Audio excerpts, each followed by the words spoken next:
From Greater Sandton and beyond, get ready for the Sandton Times Hour. With your host, Alexander. Ladies and gentlemen, everyone in between and beyond, this is the Sandton Times Hour on Mix 93.8 and also available on all good podcast platforms. I'm Alexander Leipner, and this is edition 133. It's week 41 of 2023, and the heat is on. And I'm excited to be with you again. If you'd like to send through your questions, your comments, your feedback, you can do so during the show. You can email editor@sandtontimes.co.za, or you can connect on social media @Sandton Times, or visit the website www.sandtontimes.co.za. And if you're listening live on Mix 93.8 and not at a later stage on a podcast, you can use the WhatsApp line, which is open on 0848220938. That's 0848220938.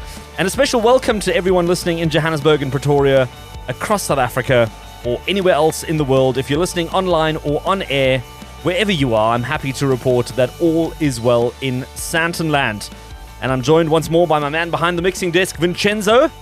And good to see you again. And I hope everyone listening enjoyed the past 2 weeks where we ran some interviews with game show masters of yesteryear. I must say, I quite enjoyed putting those two special editions together, tracking everyone down, finding out where everyone is, and then, of course, having those conversations. And Adrian, he reached out on the WhatsApp line and commented and said, wow, what an incredible interview with Jeremy Maggs and Melanie Walker, top drawer. And Adrian, thanks so much for making the time to send that through and also for listening. And I'm glad that you thoroughly enjoyed those conversations. I took a brief trip to Europe for a family wedding, and I'll be sharing some of my observations and experiences a little bit later on. And then I get back to South Africa, and apart from load shedding and the odd water cuts, I see now we've got issues with shortages of eggs everywhere. I'm going to have to go buy some chickens now, along with my inverter and water tank. I mean, it never fails to amaze me and never fails to keep you on your toes, South Africa. But coming back, I can't believe how unbelievably hot it is at the moment. I don't know how you feel, but it is becoming almost impossible to try and sleep in this weather. And if you've got some interesting ways of keeping cool and managing to get through these hot nights, and when I say hot, I'm talking about temperature hot, it's a family show, so don't share all your hot night ideas. But how are you keeping cool with the temperatures going through the roof? Coming up with this week's show, it's one of South Africa's most well-known wine labels, and I catch up with the CEO of a wine farm that has marked a major milestone, and many of you might know this particular wine label. Then she was Nelson Mandela's personal chef for over 20 years, and she has now launched her second cookbook, and I sit down with her to hear her story, and I encourage you to stay tuned for that. It's a really great conversation. And finally, I wrap up the hour with a quick recap of my observations and impressions of Germany in 2023. This and more coming up shortly, but it's time to get the hour going with our first bit of music, and here's one that I've picked up on my travels, and this is the Sandton Times Hour on Mix 93.8. Promote your brand. Advertise your business. Our audience could be your next client. Contact the Sandton Times today.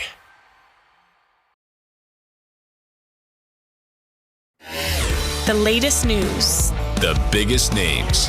The best destinations. The hottest entertainment.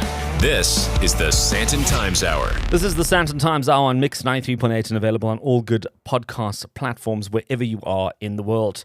And there was Alan Walker, Dash Berlin, and Vic Starr with Better Off Alone Part 3. Remember that? Better Off Alone. I think it was Alice DJ that brought that out years ago.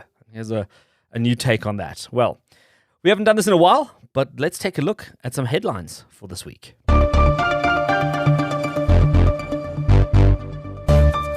A new name, but I suspect the same frustrations as people make their way through traffic every single day. William Nicol Drive officially renamed to Winnie Mandela Drive, and I see they didn't go with the full name as well. But I suppose that would have been a very, very long sign and probably not very practical. But I think everyone knows Winnie Mandela, especially internationally. And the new name was unveiled at a ceremony in Sandton while I was away. But I see there was a lot of festivities and celebrations. And I think the name is probably settled in by now. I don't know if you've started using it in conversation, but have you adjusted to the new name? How do you feel about multiple renamings taking place across the city? Are you managing to remember some of the new names? Are you still referring to some of the places with old names? Let me know. Be quite interested to hear. Then Black Coffee performed at Madison Square Garden this past weekend. I think he's the first South African to ever have done so. And he had a big send-off party. I think it was last week or the week before that in Sandton. And renowned artists, A-list actors, and influencers came together to mark this moment. And, you know, I've reached out to Black Coffee's team so often to try and get an interview with him. Just to chat to us about, like, his success, what he's been doing, all these things. And you know how difficult it is. Anyway, let's leave the headlines there for this week. After the break, I'm joined by the CEO of Kanonkop, Johann Kriege, as the legendary wine label celebrates its 50th anniversary. Keep listening. Follow the Sandton Times on social media. At Sandton Times. Now's the time to invest in you. Get ready to shine with Virgin Active this summer. Start with a free bag plus the rest of October on us. Level up and get the freedom to gym at any club with a Premier membership and score 25% off fees. Or get the family moving and bag 40% off monthly fees. Call 0860 Get Fit or visit your nearest club to get started. You've got this, and we've got you. virginactive.co.za. T's and C's apply. The best of talk and music in 1 hour. This is the Sandton Times Hour. This is the Sandton Times Hour on Mix 93.8 and also available on all good podcast platforms wherever you are in the world. And as we get this week's show on the road, I'm thrilled to be joined by a man who is synonymous with probably one of South Africa's better-known wine brands, if not one of the best-known wine brands.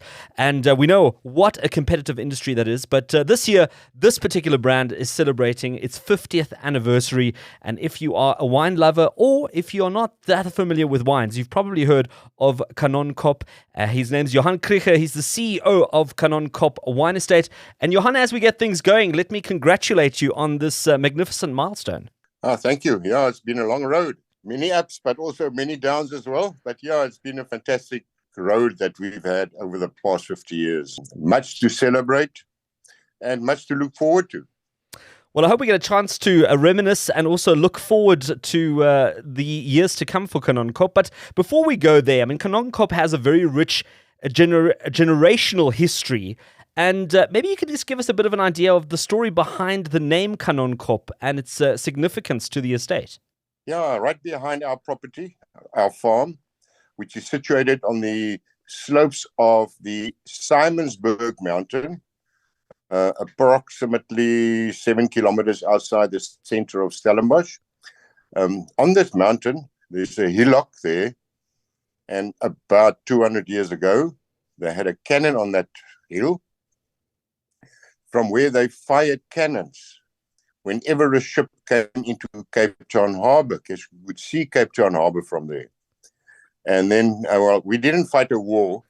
When the farmers, those days, before cell phones and the lot, even before telex machines, they heard the shot, and all the farmers in the vicinity knew they could go and trade some meat and vegetables and obviously wine as well. So it was a signal cannon. That's remarkable. It's like the Kanonkop meaning like Cannon Hill in English. So this was the ancient WhatsApp group of its time. Probably yes. Well, it's unbelievable. And it worked quite effectively. It worked very well because there was no load shedding those days.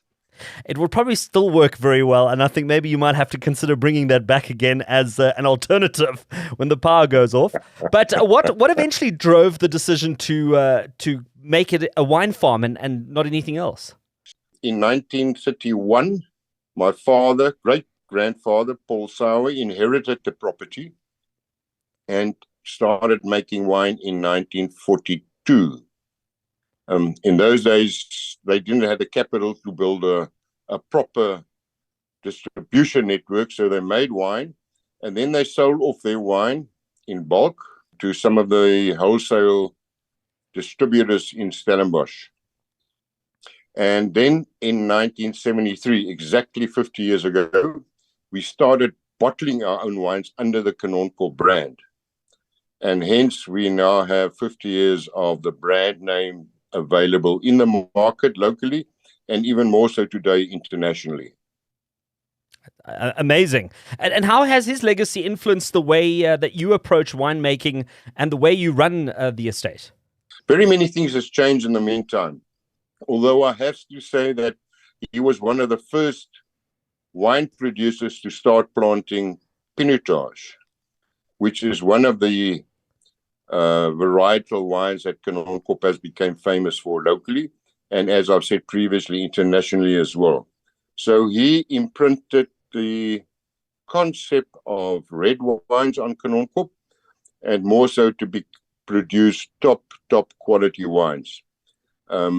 Because he knew at that stage already that on the slopes of the Simonsberg mountain, where we are situated, the soil types and the weather conditions, the climate conditions, the winds that we have, those are very much more suitable towards producing Cabernet Sauvignon and Pinotage. And as of today, 50 years later, our focus still remains on Pinotage and Cabernet Sauvignon, because that is basically, or was, a terroir decision. We didn't plant Chardonnay and Sauvignon Blanc because we loved it. We planted suitable red varietals to fit the specific soil types and terroir that we have at this specific property. Yeah, I mean, you have become unbelievably well known for your Cabernet Sauvignon and also your Pinotage. I think it's one that I particularly enjoy as well from Kanonkop. You transitioned from a career in law and export marketing into the wine estate. What motivated you to join a family business? And did your unique background also contribute quite a bit to the growth of the business? Yeah, probably did contribute a little bit. But since the age of 6, I fell in love with wine, believe it or not. I started drinking wine since I was 6, and during lunchtimes or dinner, wines were always available on our lunch or dinner table. And I developed a passion. And even as of today, wine is one of my passions.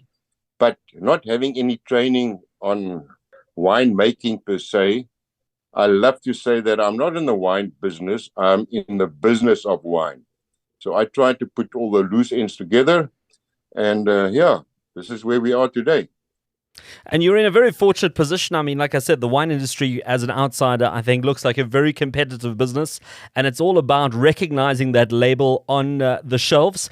If you had to pick one of your favorite vintages or your favorite wines coming out of Kanonkop, which bottle would that be? That's a rather problematical question, because wine, as we all know, is a very subjective matter. It depends on your mood. It depends on your wife's mood. It depends on your children's mood. What is the more suitable wine that you're going to enjoy tonight?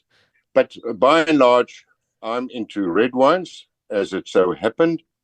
And if I have to take out specific vintages, it would probably be our maiden 1973 vintage, which we tasted about 6 weeks ago when we celebrated our 50th in central London.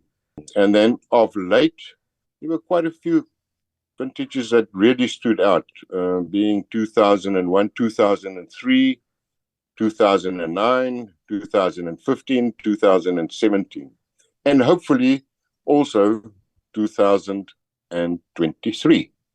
Well, there's a couple of vintages to look out for next time you are shopping or you are buying wine on an auction. Maybe you can pick up one of those. Going forward, what is your outlook for Kanonkop going for the next 50 years? What are you hoping to achieve, and what is the direction that you're going to be taking for the wine estate? It's basically all built around improving quality continuously, but also saying that you always have got to have a balance between quality and value. And this I can't stretch more, that it doesn't necessarily always have to be a so-called expensive wine or a top quality wine. Our message has always been to enjoy what appeals to your palate, of balancing value for money and also always in the process of uplifting quality with new technology and the like. Well, there you have it, 50 years of Kanonkop Wine Estate, and I'm joined by Johann Kriege, CEO of the estate. It's been great having you on, and once again, congratulations to you and the team on marking this milestone. It's the bottom of the hour on the Sandton Times Hour. It's time for a quick musical break, and more of the Sandton Times Hour right after this. Back for more? The Sandton Times Hour continues. You're listening to the Sandton Times Hour on Mix 93.8 with Ray Dalton with Do It Again. My name is Alexander Leipner, and you know how this works. If you listen to the show regularly or you're listening for the very first time, well, welcome to you and welcome to the Sandton Times Hour. If there's anything that sounded good on the show that you heard that you can't quite remember the names or the details, well, we try and put up the details up on the website under show notes for this particular episode. And you can do so by visiting www.sandtontimes.co.za and get a detailed breakdown of everything discussed on this week's edition. Also, be sure to check out the social media accounts and follow those at Sandton Times, and feel free to engage on those with a tweet, a WhatsApp, a DM, a voice note, or whatever else works for you. And you can also use the hashtag Sandton Times Hour. A few weeks ago, I had the pleasure of sitting down with Xoliswa Ndoyiya at Sanctuary Mandela in Houghton. And for over 20 years, she was Nelson Mandela's personal chef. And she's now released her second cookbook titled Made with Love, Recipes and Memories from Nelson Mandela's Personal Chef. She started working for Madiba soon after he was released from prison. And this interview for the Sandton Times Hour was recorded in Room 1 at Sanctuary Mandela, which has been turned into a boutique hotel. Unbelievable. If you have a chance to go and visit this place, please do so. And Room 1 is called Mr. President, as all of the 9 rooms at the residence are dedicated to one of the decades of Mandela's life. And this particular room was his actual bedroom whilst he lived at the house. And the hospitality team has done an incredible job in capturing moments and artifacts across the property to take a step back in time and help you reflect on his life and presidency. I kicked off my conversation with Xoliswa by asking her how she was feeling at this time. I've got mixed emotions, I must say. I'm happy, I'm overwhelmed, I'm nervous, but I know that at the end of the day, I am happy about my work. Where do you think those feelings are coming from right now? These feelings are coming from that I had served an icon, and then I had come back to a place where I've met him, and all what made me to meet him was all about food. And then I told myself that I will never stop cooking. I will never be a person that says that I've done it, so I cannot be doing it anymore, because I want to keep it going. One of the emotions that I have is that all what is in this book is what I've been telling myself I will do one day. This is a dream come true, and more especially when it's a second book, because my first book did well but didn't well for me. So I just said to myself, this second book, is my baby, and then I'm going to look after it. Well, let's rewind the clock a bit to the time when you met Nelson Mandela. How did you become his chef? How did this entire journey start? It's a long journey, it's a long story.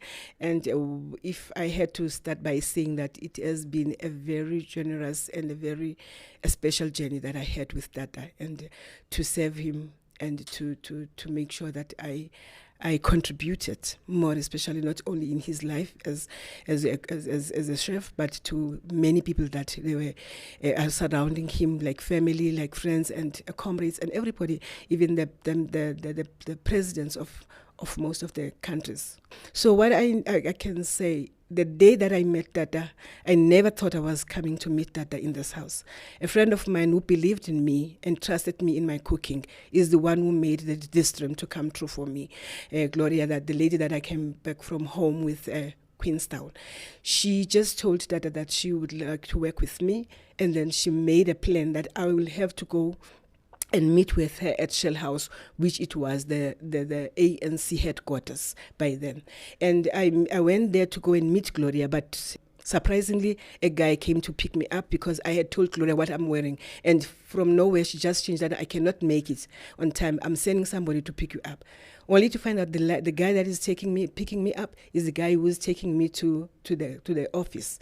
So when I got there, I got into the room full of guys and with a black and white suits, and they were not promising with their smiles, but they were intimidating to my surprise, and if I can say that. But then when I greeted them, they said to me, "We know that you are here to meet Gloria, but can we talk to you?" Then this was a boardroom. That's what was surprising me. But the questions that were coming from them is like asking me my name, my clan name, where do I come from, where am, what am I doing? That was surprising because I didn't know. I was expecting Gloria to see Gloria. Then they said to me, "Tell us if it may happen that we had to get a job and to cook for an icon, be it a South African or an international icon, what will you do?" Then I said to them, "I'm not job hunting. I wasn't hunting for a job by then." Then they said to me, "No, we understand that." But Sis Gloria said to us, "We can ask you that," because we had already asked Sis Gloria about the same question. "But all what we can say to you, what if we can have a better offer for you?" "Oh yes," I said, "if there's a better offer, then I can cook for the icon." Up to the time, let me fast forward it, and I had to go with this guy after they had asked me one question, and I think that that's the question. That day, I thought that that's the question that got me this job. That they asked me, "Tell us if something happens, somebody comes into your kitchen, you are cooking, someone comes and interrupts you or distracts you in what you are doing, what will you do?" I said, "There's no way that I will even leave my pots with anybody. I will be there until I serve." They put their pens down. They went outside to take a smoke. I even think of them coming back, smiling, saying that she's the right one. And I didn't know why am I the right one. So they said to me, "Somebody's coming to pick you up, and the guy that picked you up from downstairs is taking you to Gloria for real now." I came with this guy. I came to this house. And he asked me a very nasty question, smiling at me, saying that, "Sissy, you don't even know me, but you're jumping into a car with somebody that you don't even know. What if I'm going to kill you?" Then I even answered, honestly, I said, "But I'm not a threat to you."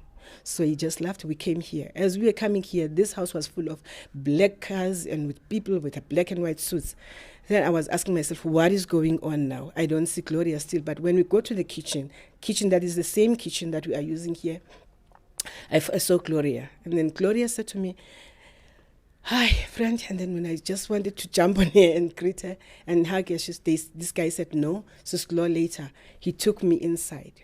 We had to walk. I had to follow him. I saw just straight in front of me, there were glass doors. I saw Tata Mandela sitting there. I couldn't move. I just standing still. I was stunned. I didn't know what to do. All what was happening, I was shaking. My hands were shaking. I was asking myself, am I seeing him? Is this him? But that came into my mind. I was told about the icon.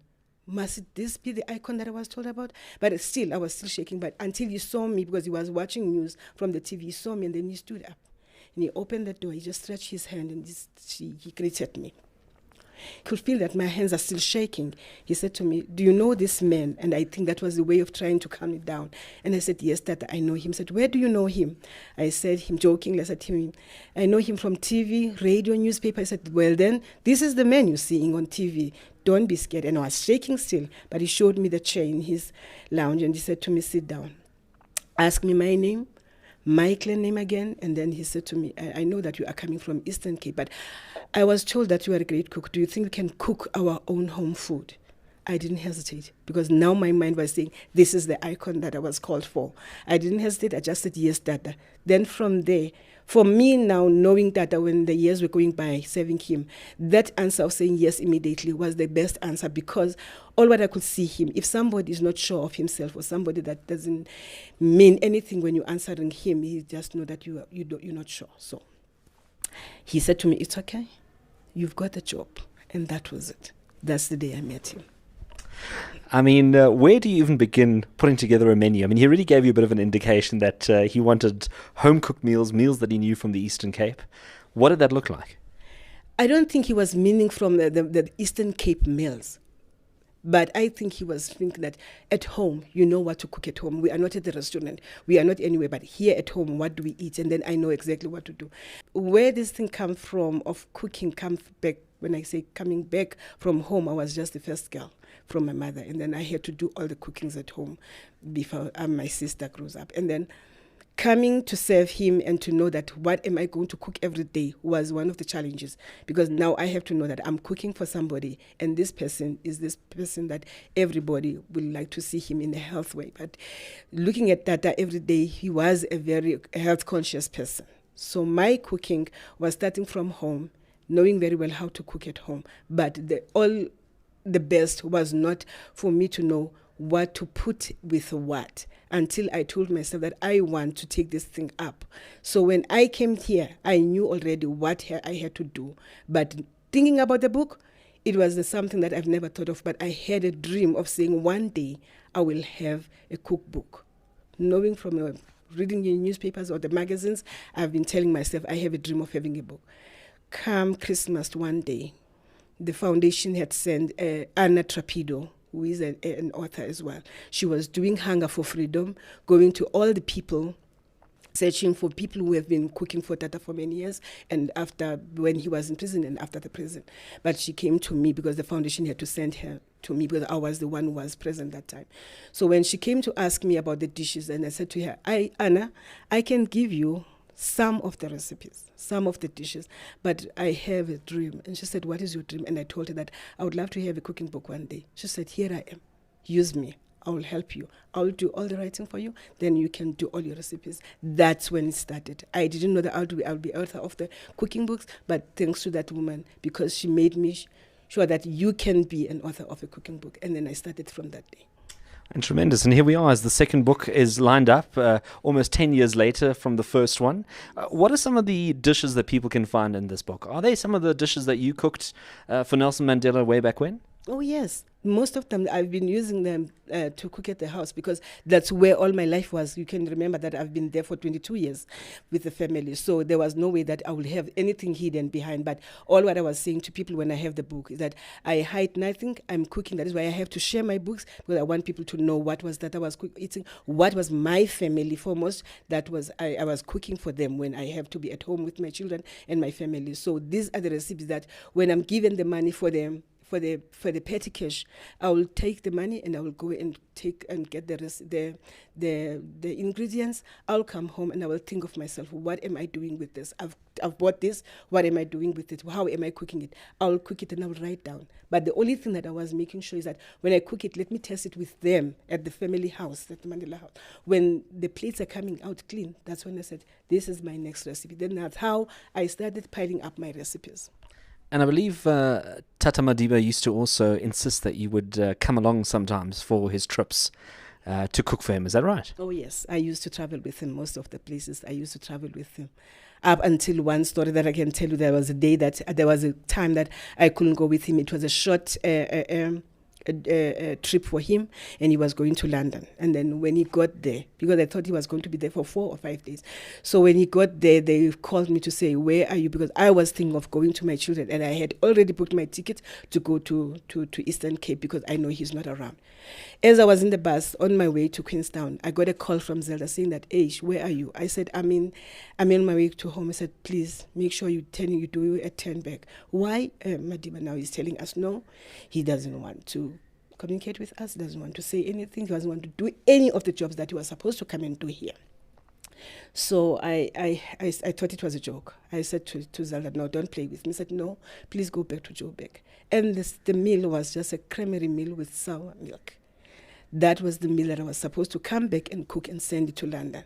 I came back, I cooked it, and I had to parcel it up and wrap it up nicely. But I was with Sistoko, who was that as a personal assistant at home. So we had to wrap it up, then we had to write outside that president's medication. And that's how the dish had to go, because it was illegal to send cooked food to another country. So that's how you couldn't take away data from who he was, because that was the meal that I know when he eats, when he's at home, he feels comfortable. That's what comforts him. Madiba was also not a big dessert person, is that right?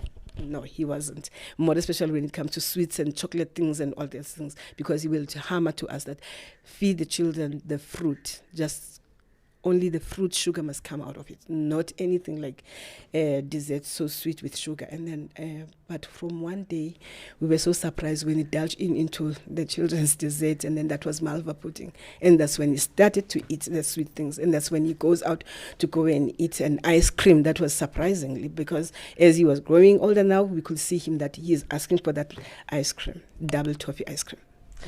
What are some of your favorite recipes in this book, Made with Love? Oh, well, yeah, Made with Love. And when I cook that oxtail, and I know that he used to call his guest whenever I want to dodge him, not to cook the meal, because he's been eating for a long time. So when I don't want to cook it, he will just ask Mr. Kathy Ahmed, say, do you want to come to my house? Because he wants me to cook, because he knows Mr. Kathrada loves oxtail stew and samp and beans. So that's when he will get a chance. That oxtail, I had to cook it 3 times in a week. So if I don't do that, I'll be called on the table, even if there are guests, to say, why are you not feeding me well? So that's the dish that I will tell you that I love that dish. Well, I'm certainly going to be trying it once I take the book home, and it'll be some oxtail for the coming months. The great thing about cooking, about Nelson Mandela, I mean, it's such a great combination, are the stories, these amazing stories that you have. And I'm going to ask you if you've got one more story for us to share with your time cooking for Nelson Mandela.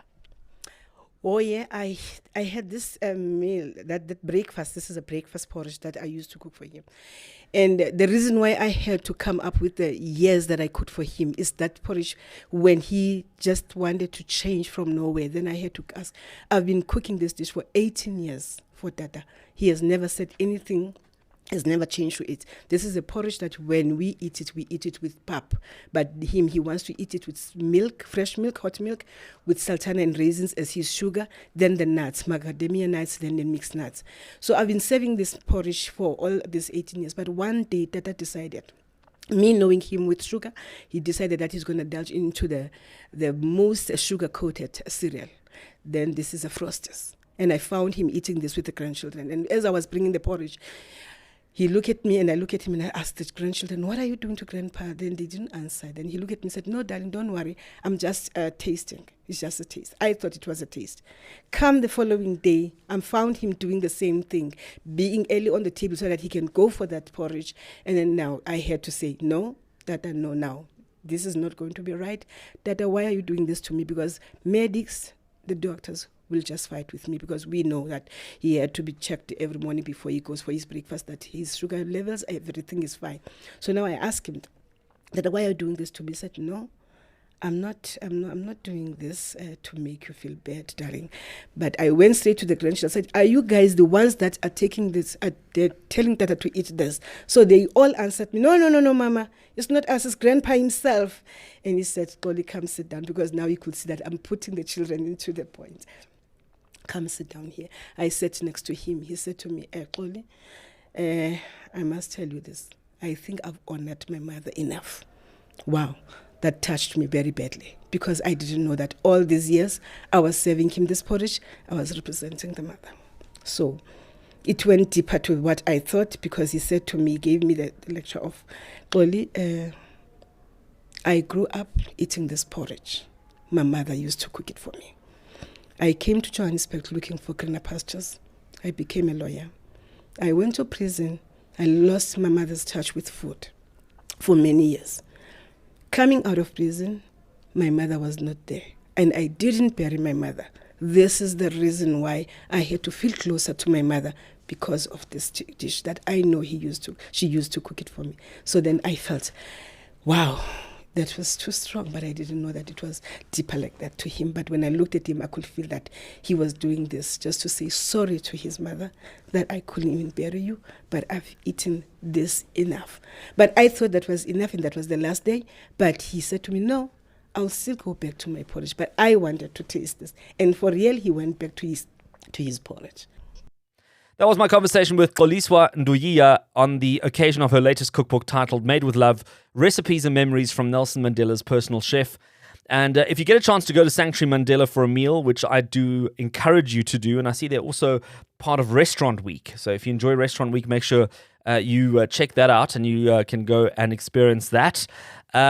Make sure you say hello to Xoliswa. She's often in the kitchen and she makes the most remarkable food, and she also has the most fantastic stories, as you've obviously heard. You'll also notice that each of the wines on the wine list at Sanctuary Mandela, well, they also have a personal connection and a personal story to Madiba. And also many of the staff at Sanctuary Mandela have also been had a chance to share some moments with him and also tell some personal stories, which is really remarkable. So make it an afternoon. If you go for a lunch or a breakfast, make sure you put a couple of hours aside to really explore this place. And there's also the bench on which he sat regularly and read the newspaper every afternoon, and that's still there, as well as meeting rooms and moments that were critical in shaping South Africa. And if you need some food for the soul and for the body, well, please go visit there. And I must say, the oxtail stew comes highly recommended, and it was one of Madiba's favorite dishes. It's time for a quick musical break and more of the Sandton Times Hour right after this. You're listening to the Sandton Times Hour.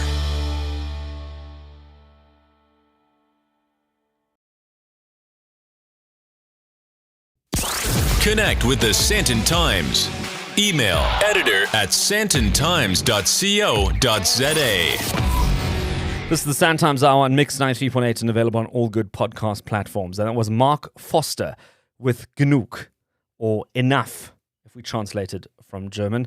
It's a major hit on radio stations in Germany at the moment, and some might recognize the Bronski Beat Small Town Boy sample that he's used. And it's a great transition to give you a few impressions of my recent trip. As I mentioned, I took a trip to Germany for a family wedding and hadn't been there in over 7 years. So I took a direct flight to Zurich and then headed to Bavaria in the south of Germany by train. It was sort of the easiest connection. I hadn't visited family in a very long time, as mentioned, and it was probably one of the most expensive economy class seats I've ever had to pay for. And I don't know if this is a post-pandemic thing or as a result of the pandemic or just the way airlines operate at the moment, but it was remarkable. But it was also at the same time probably one of the most uncomfortable and unpleasant economy class flights I've ever had. And I don't know if it was the Airbus configuration of economy class or this particular airline as to how they configured their seats. But I swear that these seats were the smallest economy class seats I've ever sat in, and not necessarily in terms of width, but in terms of depth. So if you sat in the seat and the person in front of you put their seat back, the screen was literally pressed up virtually almost against your chest. And I mean, you couldn't move left, you couldn't move right. Never mind open the tray table. And it was so claustrophobic and so bad at one point that at 2 occasions, 2 separate parties ended up getting into a fight. So 2 lots of passengers ended up having a full-on fight on the plane. The one was a young French guy and a French gentleman in front of him. And as the gentleman in front of him put his seat back, this young man stood up and just pushed the seat back. And these 2 got into a full-on raucous, which managed to calm down quite quickly. But you could see that the tensions were still going on throughout the night. And the other one started at like 2 or 3 in the morning when the gentleman next to me had a daughter who kept pushing the seat that had been reclined in front of her, trying to push it back into place, whilst the British gentleman trying to sleep in front obviously then lost his mind and took on the father. And, he then ended up getting up. Crab and crew got involved. They had to de-escalate this entire thing.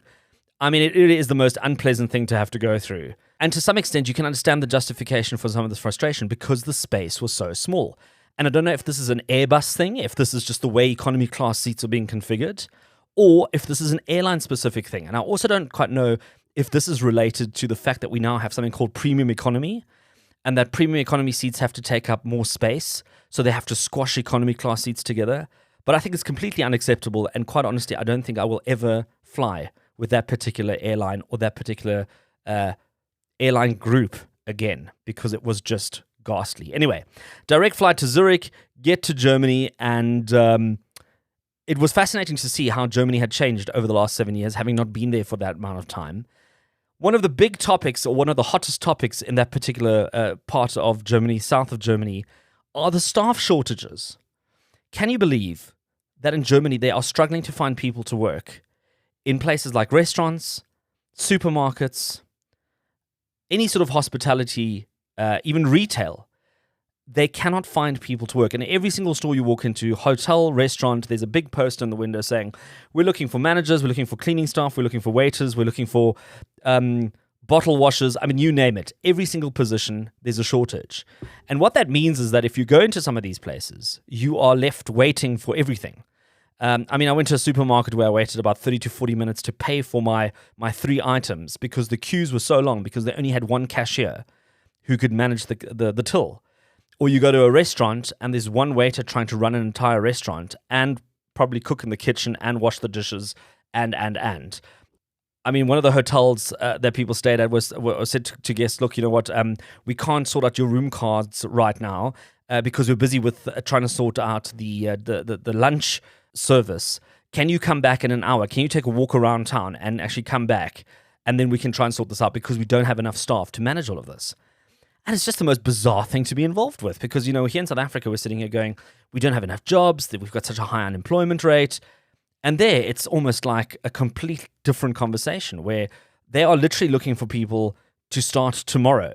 And where in the past people were concerned about CVs and qualifications and details and how much experience do you have, right now, they'll just take whoever can come along and do the job. And the other fascinating thing about the whole thing is that because there's such a demand for people and so many jobs available, you're now finding people taking on jobs.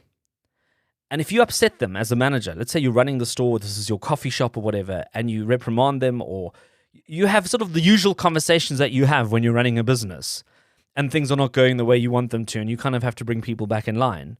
People say, well, you know what, I don't need this in my life, and they resign, and tomorrow they've got a new job because tomorrow there's somebody else looking for staff. And not just that, they might probably get paid a percentage more because that place is also looking for people and they desperately need the staff. They'll pay whatever they've got to try and get that staff in. It is just really remarkable. Another fascinating thing that I experienced as well was the trains. I mean, Germany especially has been known to be one of those places where people travel a lot with trains. Public transport is a big thing. It is not in the deconstructed state that it is in South Africa, where I can't even remember the last time I took a train, if ever, in South Africa in terms of public transport. But even there, they're starting to take some serious strain. They haven't invested enough money into the infrastructure. So you're now seeing trains running late religiously. In terms of every single train is almost 10, 20 minutes late because of this delay, because of that delay, because of construction, because of something has fallen out there. So they've had to like rearrange and shuffle things. And it's obviously driving people nuts because if you've got to try and plan a trip of some sort, being used to having a train that's on time, that's clean. I mean, the one train I was on, which I think was a Swiss train, because, you know, if they go across borders, they kind of use different rails. The door came off. The entire door was actually off the hinges of the toilet. So you actually had to get someone else to hold the door in place if you wanted to use the toilet, because the whole door came off. And I thought, wow, Switzerland, what's going on here? This is not what people would expect. Anyway, it was a fascinating time. I also managed to catch 2 of the Rugby World Cup games in Germany, which was commentated by a panel of German rugby experts, which is quite interesting because rugby isn't even really a thing in Germany. I mean, they do have leagues and they do have a team, but it's not on the level that we know rugby to be at. And they even pulled in Durban-born Howard Carpendale. I don't know if you remember Howard Carpendale, very well-known singer who made his career in Germany.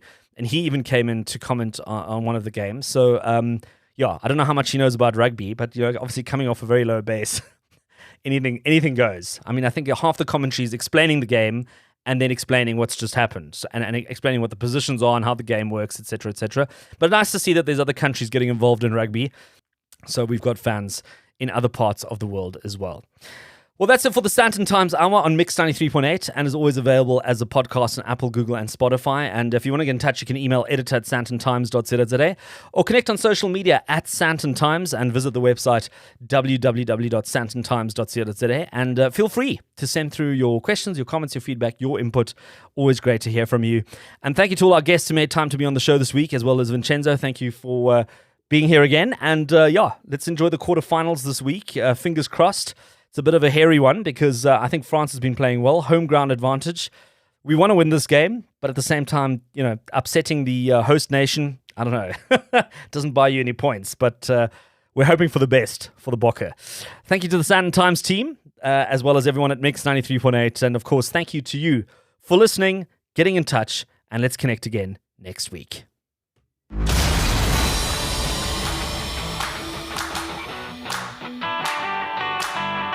That's it for this week. Thanks for listening to the Sandton Times Hour. And if you enjoyed it, be sure to share it.